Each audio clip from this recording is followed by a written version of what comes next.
vidas, meu nome é o professor Sozinho Domingo Luciano e este é o teu canal Casa de Conhecimento.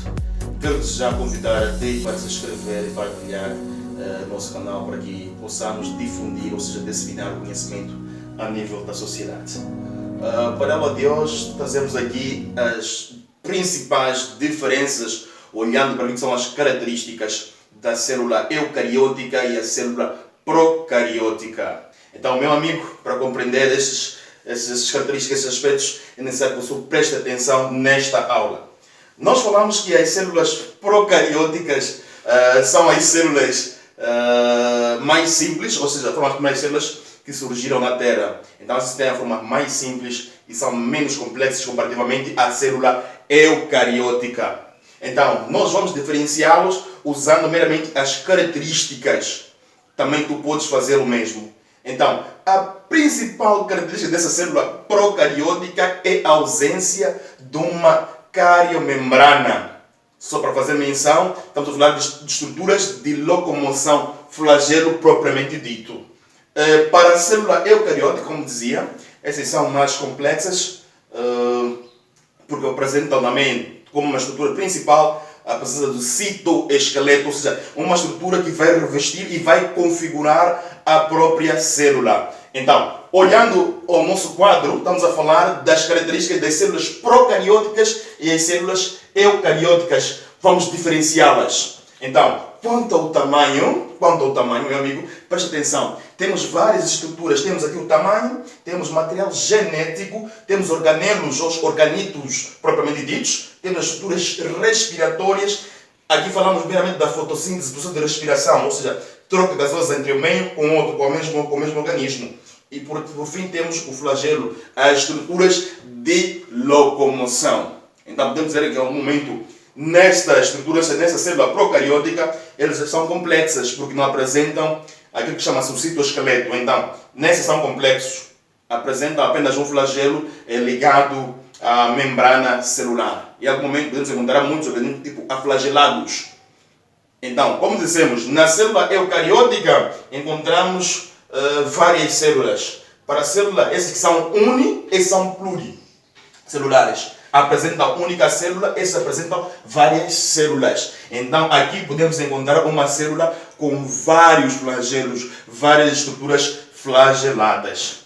Mas voltando, antes de começar de baixo para cima, eu quero de cima para baixo, para você compreender melhor o que é isto célula procariótica, o que é isto célula eucariótica. A célula eucariótica, essa é uma palavra que provém do grego. O eu, que significa verdadeiro, o cairo, núcleo. Como dizia na aula anterior, essa célula apresenta uma célula, ou seja, um núcleo verdadeiro ou verdadeiro núcleo. Ok? Então, por apresentarem várias estruturas, eles são complexas comparativamente às células procarióticas. E essas células procarióticas, atenção, o tamanho é meramente pequeno comparado à célula eucariótica. Podemos observar nesses dois aspectos. Só para observarmos, temos aqui a 0,5 a 5 unidades de diâmetro. Para a célula eucariótica, encontramos 40 unidades de diâmetro. Olhando, temos aqui 1000 a 10.000 metros por diâmetro no seu volume, o seu tamanho, a sua massa. Isso para as células procarióticas. Quanto ao tamanho, ou seja, quanto ao material genético, essas apenas nas plantas e fungos. Encontramos a celulose e a quitina. Essa é uma substância que vai revestir a própria célula. Então, em algum momento, ele também vai nutrir, são proteínas, vai nutrir, em algum momento também vai proteger contra a entrada de agentes microbianos ou agentes infecciosos que vão fazer com que a célula não desenvolva. Então, estamos falando de celulose e quitina. Normalmente também ela é rígida. Em algum momento ela é rígida. Essa substância quitina, ela é rígida. Para a célula eucariótica, essa é mais que a célula procariótica. Ela é rígida, porque na sua composição encontramos polissacarídeos e aminoácidos. Então falamos das estruturas que vão revestir a mesma célula. Quanto aos organelos, aqui na célula procariótica não apresenta muitos organelos membranares, mas apresenta maior quantidade de ribossomas.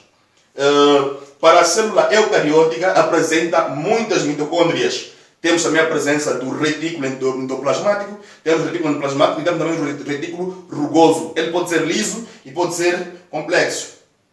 Então também apresenta uma estrutura que nós chamamos de complexo de Golgi.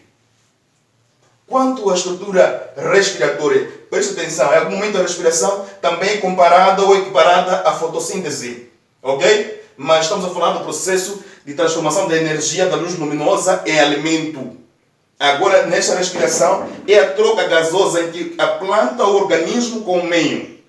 Então, temos uma estrutura, temos o citosol e mitocôndria, são as estruturas responsáveis pela essa respiração. Na célula eucariótica encontramos o citosol, como encontramos também aqui, mas também encontramos a membrana plasmática. Essa que tem a função de facilitar a passagem. Falamos de um meio para outro meio. Fala-se de meio hipertônico e meio hipertônico. Né? Também podemos encontrar meio hipotônico. Então vamos encontrar essa estrutura que vai permitir a passagem de uma substância de um meio para outro. Então é a membrana plasmática que vai controlar, que vai regular a passagem dessas mesmas substâncias. Para a fotossíntese, como eu dizia, é a conversão da luz luminosa em alimento. Então essa ocorre nas lâminas fotossintéticas. Ali nós encontramos várias estruturas que são responsáveis pela filtração, pela redução, porque a energia não é absorvida na totalidade. Ela é convertida em forma de ATP para a alimentação da mesma planta.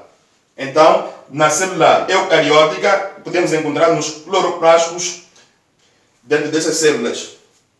Temos os flagelos também, que é uma estrutura de locomoção, como a priori já no começo desta aula eu dizia que os flagelos são estruturas responsáveis pela locomoção da mesma célula. Então, aqui, como dizia, eles são complexos, né? Porque estão ligadas mesmo à membrana da célula, ou seja, membrana celular. Mas para a célula eucariótica são mais simples. Eles são aflagelados, ou seja, não propriamente dita. Podemos encontrar várias células ou uma célula com vários flagelos. Então, aqui se apresenta um flagelo, aqui pode apresentar 2, 3 ou mais flagelos. Então, essa é meramente a diferença que nós podemos observar quanto à célula procariótica e a célula eucariótica. Mas, meu amigo, essas diferenças não param por aqui. Devemos olhar todas as estruturas na sua composição. Olharmos quanto ao material genético, olharmos quanto à capacidade de retenção de energia. Olhamos também quanto à replicação da mesma célula. Então, muitas dessas células podem ter muitos organelos, nós chamamos de organídeos, que vão ser responsáveis pela manutenção, pela regulação, pela proteção da mesma célula. Então, quero convidar desde já meu amigo, meu caro, a participar e assistir ao nosso próximo vídeo, porque vamos dar introdução à genética. Então, meu irmão, prepare-te, vai lendo um bocadinho para saber os termos, o que é uma alelopatia, o que é um genes, o que é um cromossoma. Então, essas estruturas vamos discutir já na próxima aula, no próximo vídeo que teremos contigo, e conto com a sua presença. Olha, não te esqueças de partilhar, subscrever e assinar o sininho de notificações, porque esta é a tua, é a minha e a nossa casa de conhecimento.